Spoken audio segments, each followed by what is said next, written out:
श्रीमद् वाल्मीकि रामायणे युद्धकाण्डे सप्तदशः सर्गः भाग 2। एतत्तु वचनं श्रुत्वा सुग्रीवो लघुविक्रमः लक्ष्मणस्याग्रतो रामं संरब्धमिदमब्रवीत्। विभीषण की बात सुनकर शीघ्रगामी सुग्रीव ने तुरंत ही भगवान श्री राम के पास जाकर लक्ष्मण के सामने ही कुछ आवेश के साथ इस प्रकार कहा। प्रविष्ट शत्रु सैन्यम ही प्राप्त शत्रुरतर्कितः निहन्यादंतरं लब्ध्वा उलूको वायसानिव। प्रभो, आज कोई वैरी जो राक्षस उनके कारण पहले हमारी शत्रु सेना के रावण की सेना में सम्मिलित हुआ था, अब अकस्मात हमारी सेना में प्रवेश पाने के लिए आ गया है। वह मौका पाकर हमें उसी तरह मार डालेगा जैसे उल्लू कौओं का काम तमाम कर देता है। मंत्रे व्यूहे न चारे युक्तो भवितुमर्हसि वानराणां च भद्रं ते परेशां च परंतप।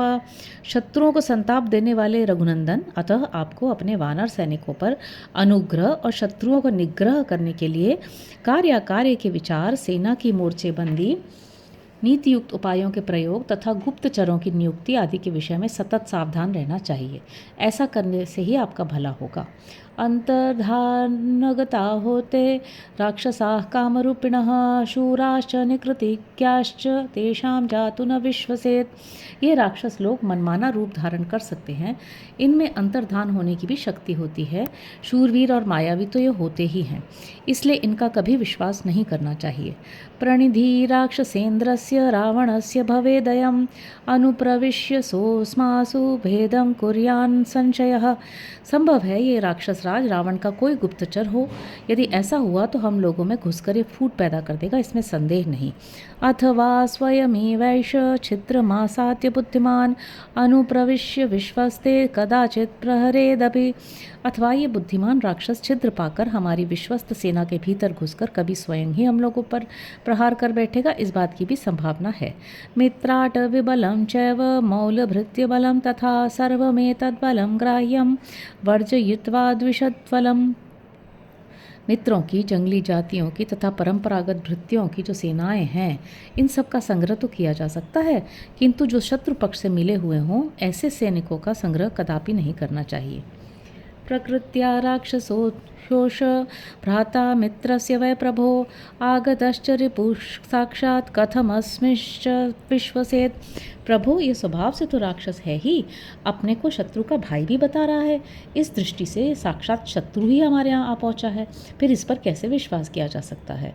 रावणस्यानुजो भ्राता विभीषणिति श्रुतः चतुर्भिः सह रक्षोभिर्भवन्तं शरणं गतः। रावण का छोटा भाई जो विभीषण के नाम से प्रसिद्ध है, 4 राक्षसों के साथ आपकी शरण में आया है।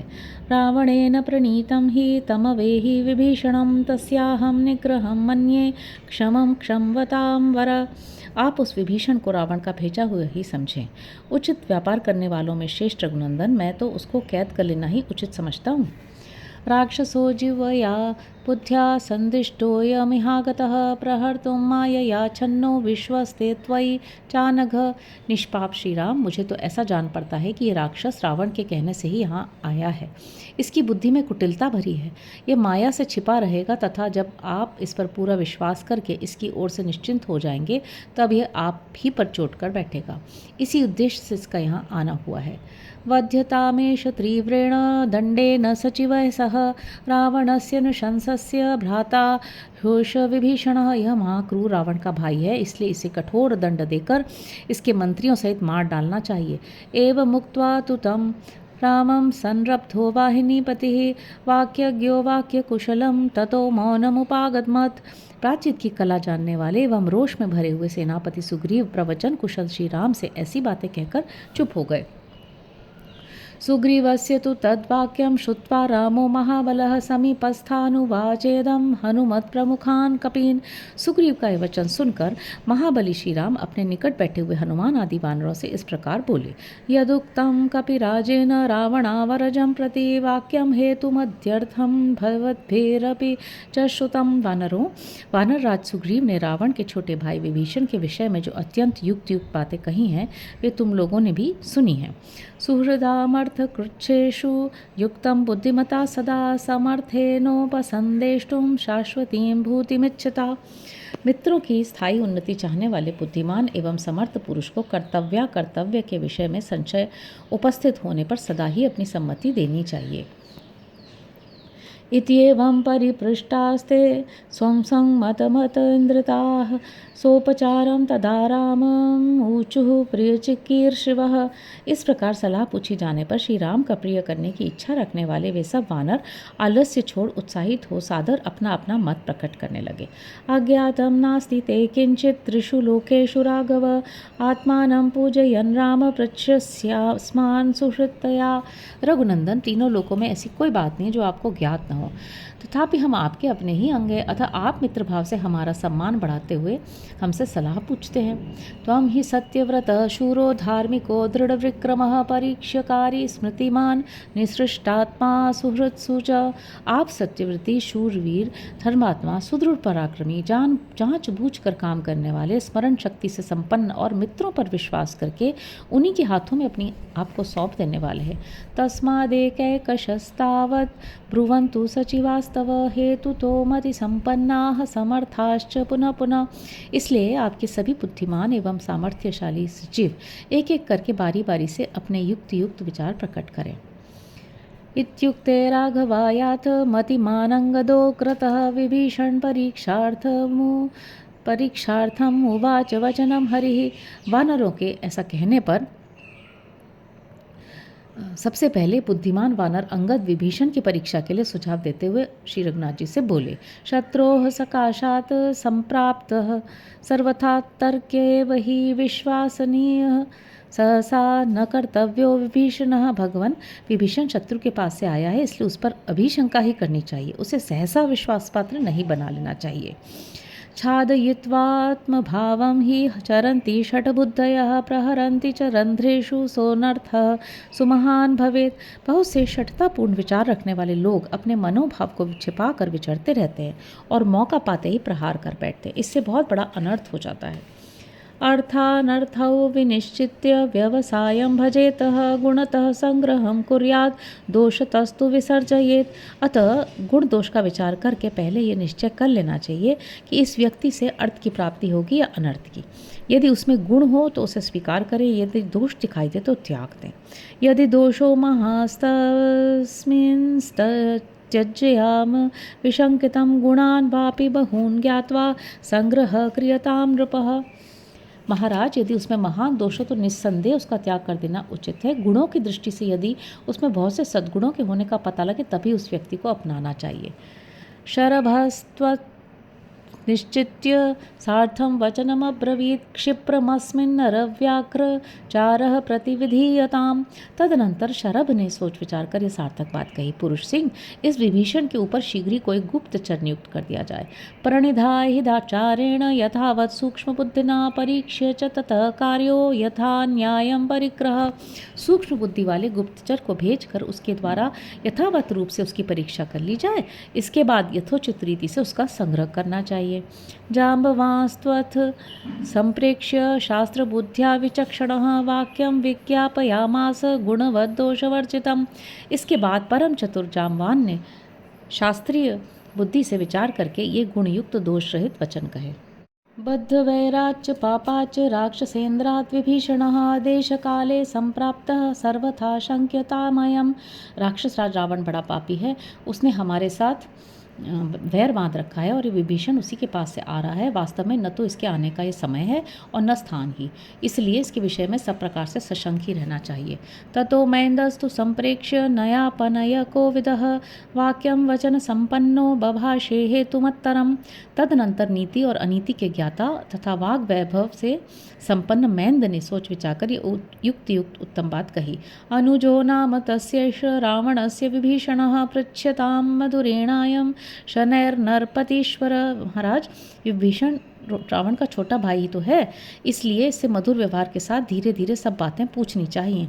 भावमस्य तु विज्ञाय तत्वतस्तं करिष्यसि यदि दुष्टो न दुष्टो वा बुद्धिपूर्वम नरर्षभ।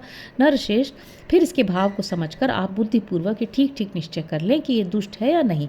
उसके बाद जैसा उचित हो वैसा करें।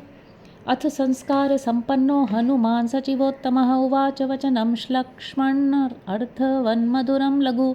तत्पश्चात सचिवों में श्रेष्ठ और संपूर्ण शास्त्रों के ज्ञान जनित संस्कार से युक्त हनुमान जी ने ये श्रवण मधुर सार्थक सुंदर और संक्षिप्त वचन कहे। न भवन्तम् अतिश्रेष्ठं समर्थं वदतां वरम् अतिशाययितुं शक्तो बृहस्पतिरपि ब्रुवन्।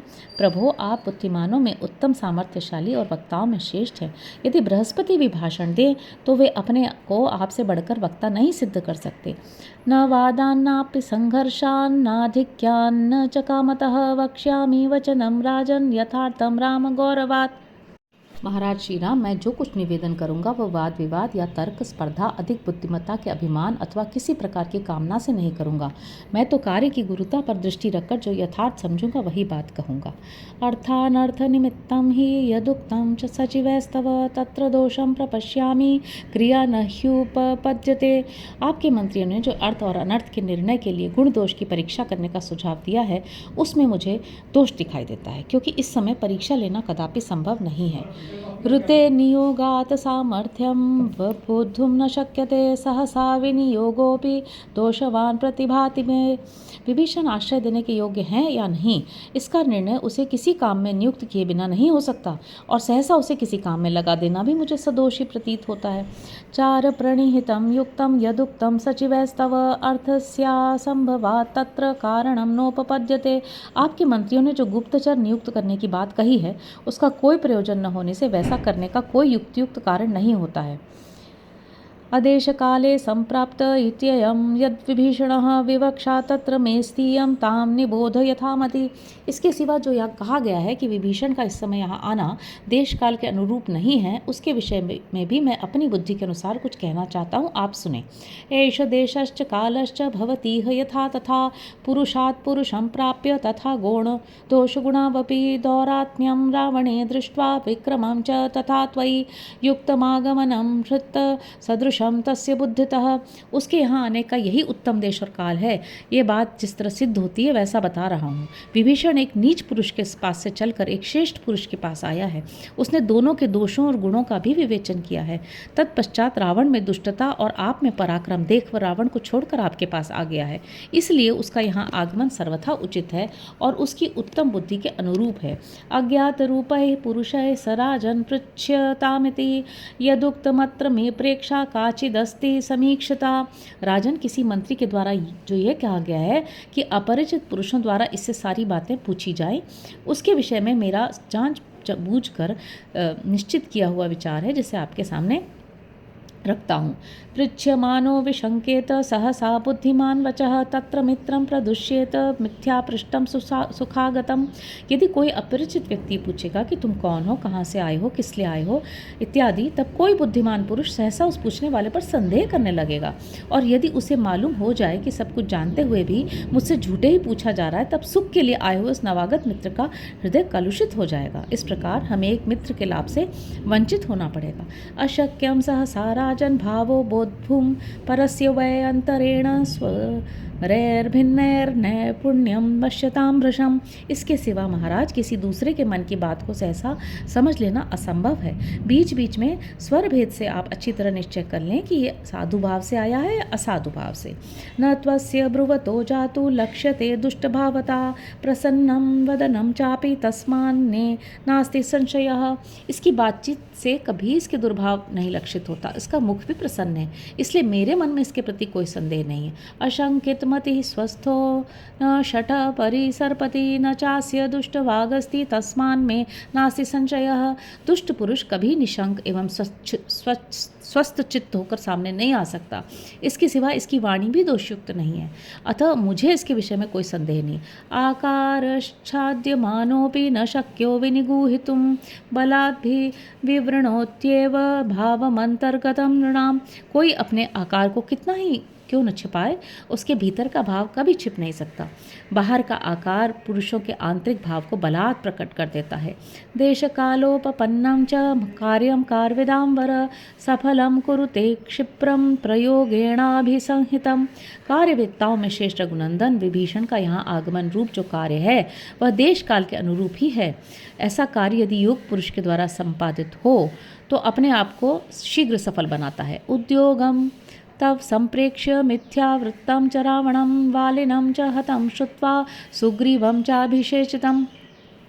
राज्यं प्रार्थयमानस्तु बुद्धिपूर्वमिहागतः एतावत्तु पुरस्कृत्य युज्यते तस्य संग्रह। आपके उद्योग, रावण के मिथ्याचार, वाली के वध और सुग्रीव के राज्याभिषेक का समाचार जान सुनकर राज्य पाने की इच्छा से ये समझ बूझ कर ही यहाँ आपके पास आया है।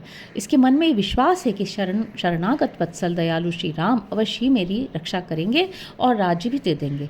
इन्हीं सब बातों को दृष्टि में रखकर विभीषण का संग्रह करना, उसे अपना लेना मुझे उचित जान पड़ता है। यथाशक्ति मयोक्तं तु राक्षसस्यार्जवं प्रति ब्रह्मांडं त्वं हि शेषस्य श्रुत्वा बुद्धिमतां वर। बुद्धिमानों में श्रेष्ठ रघुनाथ, इस प्रकार इस राक्षस की सरलता और निर्दोषता के विषय में मैंने यथाशक्ति निवेदन किया। इसे सुनकर आगे आप जैसा उचित समझें वैसा करें। इत्यार्षे श्रीमद् रामायणे वाल्मीकि आदि काव्य युद्धकांडे सप्तदश सर्ग। इस प्रकार श्री वाल्मीकि निर्मित हर्ष रामायण आदि काव्य के युद्धकांड में 17वां सर्ग पूरा हुआ। हरि ओम।